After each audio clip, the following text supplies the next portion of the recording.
Herzlich willkommen Danke, Marco. im schönen Südtirol. Ich hoffe, ihr hattet eine angenehme Anreise. Nicht so angenehm wie Geht ihr. so. Wir konnten nicht fliegen, aber war trotzdem okay. Bisschen früh vielleicht, aber Hast aber gute Landschaft gesehen. Ja, das stimmt. Wenn die Berge vor allem erscheinen, ist schon immer schön dann. Genau. Ja, Marco, du bist ja erfahrener Coach, warst mit vielen Vereinen schon im Trainingslager. In deiner Hitliste, wo landen denn die Bedingungen hier und das Hotel hier? Wie schätzt du es ein? Ja, es gibt jetzt keine Hitliste, aber das ist gut. Der Platz ist gut. Mal schauen, wie er morgen da liegt. Wetter sehr angenehm. Hotel sehr gut, Essen top. Also ich glaube, einfach alles angerichtet für ein gutes, erfolgreiches Trainingslager. Lois Openda ist das erste Mal dabei. Was kannst du uns über ihn schon sagen? Wie erlebst du ihn? Wie hast du ihn heute gesehen? Ja, ich durfte ihn ja schon kennenlernen. Wir haben ja vorher schon Gespräche geführt und ein aufgeweckter und trotzdem ruhiger und zurückhaltender Junge, der drauf brennt, natürlich dann auch komplett mit dem Team zu arbeiten. Er hat die U21 EM gespielt und Nationalmannschaft vorher. Deswegen wollen wir ihn hier auch nicht direkt komplett reinjagen, sondern eher noch mal ein bisschen Ruhe auch geben. Aber ist ja nicht der einzige Neue. Also wir haben ein paar andere noch zu integrieren. Aber Lois ist gestern spät aus Belgien gekommen, weil er unbedingt dabei sein wollte. Und dementsprechend ist das ein positives Signal. Und ich bin froh, dass er direkt von Anfang an mit dabei ist. was kann er denn an Profil so einbringen, der Mannschaft? Bitte? Was bringt er denn so an Profil ein? So, was macht ihn aus? Ja, ich glaube, wir haben einen Stürmer gesucht, den haben wir gefunden, einen, der das Tor trifft, das hat er gemacht. Unglaubliches Tempo, gute Füße, ist hartnäckig in allem, einfach so ein Spielertyp, wo wir glauben, dass er sehr stark zu unserem Fußball passen kann. Ich würde ihn nicht vergleichen mit Spielern, die hier waren, wie zum Beispiel mit Christo. Wäre auch, glaube ich, ganz gut, wenn wir damit gar nicht anfangen. Es ist ein anderer Spielertyp, aber wir erhoffen uns natürlich ähnlich viele Tore wie von Christo. Aber auch dort wollen wir ihm natürlich die Zeit geben, sich an die neue Liga, an das neue Land zu gewöhnen. Das sind schon auch alles junge Kerle, die wir geholt haben. Und das kann dann auch 1-2 Tage dauern. Wie steht es um Pete Gulaschi? Kann man da ein bisschen was sagen? Du hast dann auch zugeschaut, wie er da individuell trainiert hat. Gibt es da irgendwie eine Prognose, wo man wieder voll einsteigen kann? Ja, eigentlich kann er eigentlich komplett alles machen. Wir arbeiten noch ein Stück weit am Absprung bei seinem operierten Bein. Aber das ist, glaube ich, auch eine völlig normale Geschichte. Er fühlt sich gut. Er war fleißig, er hat wenig Urlaub gehabt, weil er unbedingt hier dabei sein wollte. Jetzt ist er dabei. Er wird auch Torhütertraining machen und dann wollen wir uns nach dem Trainingslager wieder zusammensetzen. Wir haben uns davor zusammengesetzt, um dann zu schauen, wenn die Zeit Richtung Saisonstart kürzer wird, wo wir stehen. Xavi Simons, ich hoffe, ich spreche es richtig aus. Ich dachte immer Simmons, aber Simons, oder? Xavi einfach. Okay, wir einigen uns da drauf. Ja. Ich war überrascht, dass du auf den Neuzugang-Fotos mit drauf warst. Hast du dich so sehr gefreut, dass er da ist, oder bist du zufällig an der Tür vorbeigelaufen? Genau, so war es. Ja? Ich war einfach gerade da, als das Foto geschossen wurde und habe ich gesagt, komm, machen wir auch schnell eins. Und deswegen das erste Foto mit Trainer, Trikot und Spieler. Ja, sind wir auch froh, dass er da ist und dass das jetzt alles noch geklappt hat. Vor dem Trainingslager, ich glaube, da hat Max, Ruben, Felix, sie haben ganze Arbeit geleistet, dass wir hier mit so einem kompetitiven Kader dann auch starten können. Und man hat auch, glaube ich, sehen können heute, dass das schon richtig gut aussah und sehr energetisch war und Spaß gemacht hat. Du sprichst ja immer Deutsch, deine Anweisung. Musst du dich da jetzt ein bisschen umstellen? Ist das ja mehr ein bisschen... Ja, manchmal mache ich auch Englisch, manchmal Denglisch, also irgendwas zwischendrin. Ja, ich glaube einfach, dass es schon wichtig ist, dass die Jungs sich dann auch daran gewöhnen, dass sie in der Bundesliga spielen und trotzdem sind wir international. Also wir haben Übersetzer dabei. Einzelgespräche mache ich dann sowieso auf Englisch und auch auf dem Platz gebe ich dann schon auch mal Englisch-Anweisungen. Letzte Frage von mir noch, Lukas Klostermann. Wann rechnest du mit dem wieder? Wie ist da der Stand? Klosi hatte vor dem Trainingslager noch ein Verlaufs-MRT, das sieht gut aus. Also dort können wir jetzt auch progressiv steigern. Dann gucken wir nach dem Trainingslager nochmal, er fühlt sich gut. Wir werden ihm jetzt hier neben Reha-Training auch eine Art Vorbereitung schon mit in den Tank hauen, damit er dann gut dasteht. Und wir hoffen schon, dass er zum Saisonstart dann auch eine Rolle spielen kann, auch wenn da Prognosen immer schwierig sind. Was steht dann generell auf der To-Do-Liste für dieses Trainingslager? Das hast du mich schon mal gefragt, oder? Genau dieselbe Frage. Nee?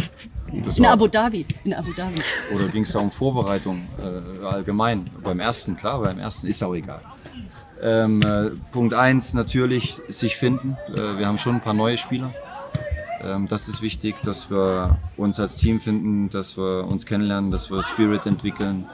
Dann natürlich auch inhaltliche Themen, viele inhaltliche Themen. Wobei wir dieses Trainingslager gar nicht so sehr durchstrukturiert haben, was jetzt Themenbereiche betrifft, weil wir natürlich auch nicht mehr so viel Zeit haben. Das bedeutet, wir werden in unterschiedlichsten Trainingseinheiten Offensive und Defensive bearbeiten und uns aber vor allen Dingen erstmal um die wichtigsten Dinge für unser Spiel kümmern. Was sind so Sachen in Richtung Weiterentwicklung, was man sich überlegt hat in der Sommerpause im Vergleich zur letzten Saison? Gibt es da Ansatzpunkte, wo man sagt, da können wir besser werden, da wollen wir besser werden?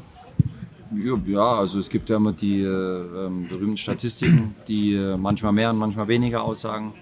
Und da haben wir für uns schon ein paar Statistiken gefunden als Trainerteam, wo wir sagen, ja, das passt eigentlich zu unserem Spiel, das können wir noch draufpacken. Obwohl wir da auch immer vorsichtig sein muss, Netto-Spielzeit, was Laufdaten betrifft. Spielaufbau also wir können uns überall, Spielaufbau unter Druck, wir können uns überall, glaube ich, immer wieder steigern oder zumindest wieder an das Level rankommen, an dem wir sind. Wir schreiben uns auf die Fahnen, dass wir Fußballspiele gewinnen wollen und davon eine ganze Menge. Das ist das Wichtigste. Es gab am Mittwochabend Meldungen, relativ wilde Meldungen. Joschko hätte schon einen Medizincheck absolviert für City. Vereine hätten sich geeinigt. Heute steht er hier auf dem Trainingsplatz, soll heute angeblich den zweiten Part absolvieren. Wie kam das bei euch an? Naja, also die Frage kommt jetzt auch wieder nicht gut an. Also ich finde, wir haben jetzt nett geplaudert und wir haben viele coole Sachen besprochen und Joschko ist Spieler von uns und mein Stand ist, dass er auch Spieler von uns bleibt. Ich weiß nichts von einem Medizincheck, nichts von dem ersten, nichts von dem zweiten und ich glaube, wenn es so wäre, dann wüsste ich es als Cheftrainer. How do you feel about new season? How do you feel about new season in English? You can. Yeah, we're looking forward. We will work hard in the training camp now. Then we have a tough start against Bayern Munich in the Super Cup, but we have the whole group with us, and today we had a good start. So it means we are competitive, and the goal is to win games as much as possible. Marco, darf ich auch eine Frage stellen? Also eine Scheißfrage eigentlich. Sportwissenschaft ist ja heute ganz wichtig. Ja? Du kriegst gesagt, wer wann wie hart trainieren darf. Nervt dich das manchmal? Oder ist es wichtig auch bei der Periodisierung und der Prophylaxe der Verletzungen? Periodisierung, was ich Schwachsinn, ne? Ja, also wir sind schon ganz froh, dass wir uns insgesamt ein Stück weiterentwickelt haben und wir in unserem Staff viele Profis haben. Aber wir haben schon auch Profis, die wissen, wie Fußball funktioniert. Also das bedeutet, wir versuchen einen guten Mittelweg zu finden. Wir schauen natürlich auch auf Daten, aber wir haben auch ein Gefühl dafür, was es braucht. Und wenn man erfolgreich Fußball spielen will, wenn man viele Spiele gewinnen will, dann muss man hart arbeiten und dann muss man auch mal über Grenzen gehen. Und das bedeutet, dass man dort dann auch nicht immer nur auf Zahlen guckt und dann trotzdem verletzungsfrei dann auch durchkommt. Marco, ihr habt jetzt 4 Jugendspieler dabei. Wieso ist die Wahl auf die 4 gefallen? Ja, ich hätte noch 2, 3, 4 mehr mitnehmen können. Die Jungs haben das letzte Woche wirklich richtig gut gemacht. Es war so eine Mischung aus Aris ist schon ein Junge, trotz seines jungen Alters, ist ja junger Jahrgang U19 jetzt, der sehr weit ist, körperlich und fußballerisch. Das hat er so in dem letzten Trainingslager auch gezeigt. Von dem versprechen wir uns schon einiges. Dann haben wir Lenny mit dabei, der sich einfach in jedem Training im letzten Jahr so präsentiert hat, dass ich das Gefühl hatte, da ist was da. Lenny ist jetzt wahrscheinlich, was das Talent betrifft, nicht ganz in der Kategorie von Aris, aber ist einfach genau das, was ich will. Der arbeitet hart, der investiert, verhält sich gut und deswegen haben wir ihn mitgenommen. Ich bin gespannt auf seinen Weg. Nando, Torwart, das müsst ihr Freddy Gößling fragen. Und Sammy haben wir mitgenommen, der hatte nur 2 Tage mittrainiert, weil wir einfach hinten links dann mit David im Moment nur einen Spieler haben. Wir haben Testspiele und er hat es aber auch gut gemacht in den Trainings. Wie gesagt, die anderen waren auch stark, aber für die 3 Feldspieler und den Torwart haben wir uns entschieden. Wie emotional war der Abschied von Marcel gestern? Schon emotional, muss ich sagen. Hals ist ein toller Typ, war ein wichtiger Spieler für uns. Und trotzdem gibt es dann manchmal im Leben einfach so Momente und Entscheidungen, die man mittragen muss und will, wenn es um Familie geht. Wir haben es uns nicht leicht gemacht, er hat es sich nicht leicht gemacht und Hals hat noch ein paar Worte an die Mannschaft verloren und danach gab es sehr, sehr lange Applaus und auch eine Menge Umarmungen dann noch. Okay?